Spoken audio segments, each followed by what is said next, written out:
दोस्तों, क्या intermittent fasting करने से हार्ट के ऊपर बुरा असर होता है? सबसे पहले मैं उन लोगों के लिए बता दूं जिन लोगों को नहीं पता कि इंटरमिटेंट फास्टिंग क्या होती है। इंटरमिटेंट फास्टिंग के कई प्रकार होते हैं। इनमें से जो सबसे कॉमन तरीका है, जो सबसे ज्यादा लोकप्रिय है, वो है 16 और 8 घंटे की इंटरमिटेंट फास्टिंग। इसमें क्या होता है कि 16 घंटे का उपवास किया जाता है और फिर जो बाकी के 8 घंटे बचते हैं उसमें खाना खाया जाता है। दूसरा एक और तरीका होता है जिसे 5:2 कहते हैं। इसमें 5 दिनों के लिए तो आप नॉर्मल भोजन करते हैं, लेकिन 2 दिनों के लिए आप फास्टिंग रखते हैं और इन 2 दिनों में आप 500 से लेकर 600 कैलोरीज का सेवन करते हैं। इंटरमिटेंट फास्टिंग करने का एक तीसरा तरीका भी होता है जो कि काफी ज्यादा हार्ड होता है। इसे कहते हैं 1 मील अ डे, यानी आप दिन में केवल एक बार ही भोजन करते हैं। तो ये कुछ प्रकार हैं इंटरमिटेंट फास्टिंग करने के। जो इंटरमिटेंट फास्टिंग होती है, इसके कुछ अच्छे प्रभाव बॉडी पर पड़ते हैं, जैसे कि इससे ब्लड प्रेशर कम होता है, कोलेस्ट्रॉल कम होता है, वजन कम होता है और बॉडी में इन्फ्लामेशन कम होती है।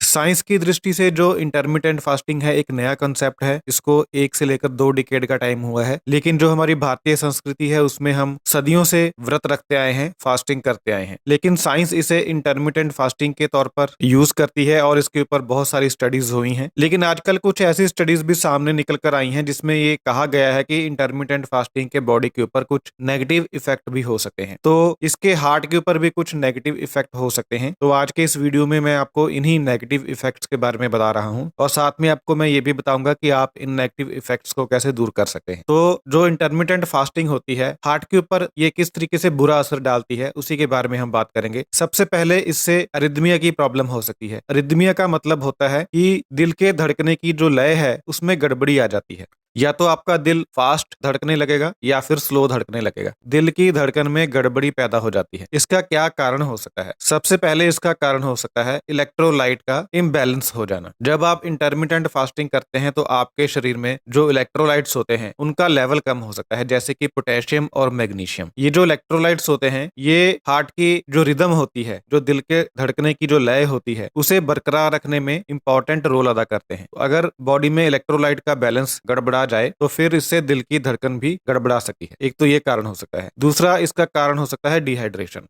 अगर इंटरमिटेंट फास्टिंग करने के दौरान आप डिहाइड्रेट हो जाते हैं तो इससे भी हार्ट की धड़कन में गड़बड़ी पैदा हो सकती है। तीसरा है ब्लड शुगर लेवल में उतार चढ़ाव होना। अगर इंटरमिटेंट फास्टिंग करने के दौरान आपके खून में ब्लड शुगर के लेवल में उतार चढ़ाव होता है तो इससे दिल के धड़कने की जो लय है उसमें गड़बड़ी पैदा हो सकती है। चौथा कारण है तनाव। जब आप इंटरमिटेंट फास्टिंग करते हैं तो आप तनाव महसूस करते हैं। कुछ लोगों में इस तनाव की वजह से दिल के धड़कने की लय में गड़बड़ी पैदा हो सकती है। तो ये तो कुछ कारण हो सकते हैं अरिदमिया के। तो इन्हें आप कैसे ओवरकम कर सकते हैं? एक तो आप थोड़ा वाटर इनटेक का ध्यान करें कि आप डिहाइड्रेट ना हो इंटरमिटेंट फास्टिंग करने के दौरान। दूसरा, आप इलेक्ट्रोलाइट्स का ध्यान रखें कि आप जूस वगैरह, नारियल पानी वगैरह पीते रहें जिससे इलेक्ट्रोलाइट्स का इम्बैलेंस ना हो बॉडी में। और आप ब्लड शुगर लेवल का भी ध्यान रखें। और अगर बहुत ज्यादा आप स्ट्रेस महसूस कर रहे हैं तो फिर आप इंटरमिटेंट फास्टिंग को ना करें। इन कुछ चीजों का ध्यान रखकर आप अरिदमिया की समस्या से बच सकते हैं इंटरमिटेंट फास्टिंग करने के दौरान। ऐसा भी कहा जाता है कि जब आप इंटरमिटेंट फास्टिंग करते हैं तो इससे आपके दिल की मांसपेशियों को नुकसान हो सकता है। अब ऐसा किन कारणों की वजह से हो सकता है? सबसे पहला कारण है पोषक तत्वों की कमी। जब आप इंटरमिटेंट फास्टिंग करते हैं तो फिर आपकी बॉडी को प्रोटीन कम मिलते हैं और विटामिन और खनिज कम मिलते हैं। जब आपको प्रोटीन कम मिलेंगे, विटामिन और खनिज कम मिलेंगे तो इससे आपकी दिल की मांसपेशियों की जो हेल्थ है वो प्रभावित होती है।